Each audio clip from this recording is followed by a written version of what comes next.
ڈرامے کی next episode میں آپ لوگ دیکھیں گے کہ دعا کس طرح سے فراز کے فریب میں پھنس کر رہ گئی۔ دعا جس نے فراز سے بے انتہا محبت کی، اسی فراز نے دعا کو بیچ ڈالا۔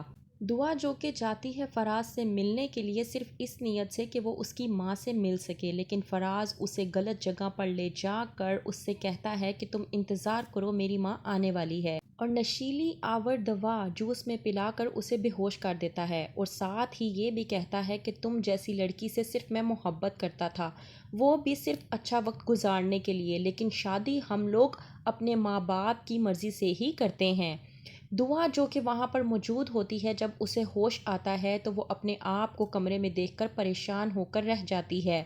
جب وہ کمرے سے باہر نکلتی ہے تو ایک عورت سے اس کی ملاقات ہوتی ہے۔ وہ کہتی ہے کہ مجھے یہاں سے جانے دو، لیکن وہ عورت دعا سے کہتی ہے کہ تم اب کہیں نہیں جا سکتی، وہ لڑکا جو تمہارے ساتھ یہاں پر آیا تھا وہ تمہیں یہاں پر چھوڑ کر بھاگ گیا ہے۔ تم تو یہ بات جانتی بھی نہیں ہو کہ وہ لڑکا جو تمہارا محبوب بنا پھر رہا تھا وہ تمہیں ہمیں بیچ کر چلا گیا ہے۔ جب سنتی ہے دعا یہ بات تو وہ پریشان ہو کر رہ جاتی ہے کہ فراز ایسا کیسے کر سکتا ہے۔ ایک طرف سے اس کے سر سے قیامت گزر جاتی ہے، دوسری طرف وہی فراز فضا سے شادی کر چکا ہے۔ فضا کوئی اور نہیں بلکہ دعا کی بہن ہے، اور فراز اس بات سے پوری طرح سے انجان ہے۔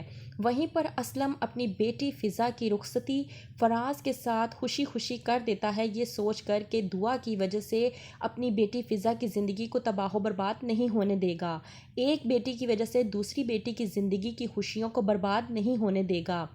وہیں پر جب رخصت کرتا ہے وہ اپنی بیٹی فضا کو تو کہتا ہے اسلم اپنی بیوی سے کہ یہ سمجھو کہ ہم نے آج اپنی ایک بیٹی کو نہیں بلکہ دو بیٹیوں کو رخصت کر دیا۔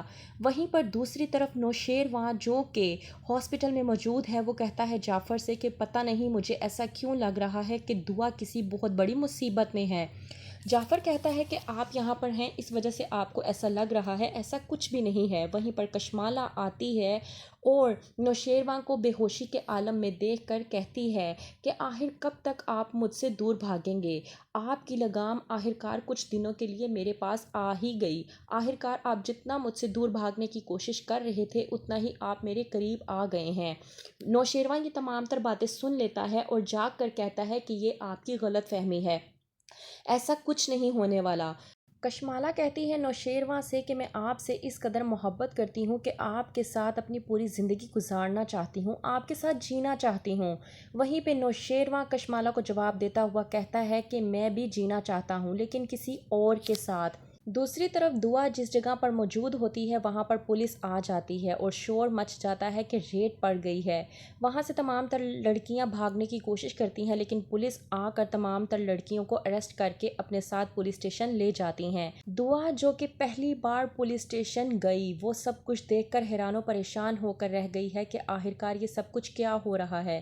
وہ پولیس والوں کو بتاتی ہے کہ میں کسی کی بیٹی ہوں اور کسی سے محبت کرتی تھی، کسی کے جھانسے میں آ کر میں یہاں پر آ گئی اور اس لڑکے نے مجھے ان کے ہاں بیچ دیا، میں بہت مجبور ہو چکی ہوں۔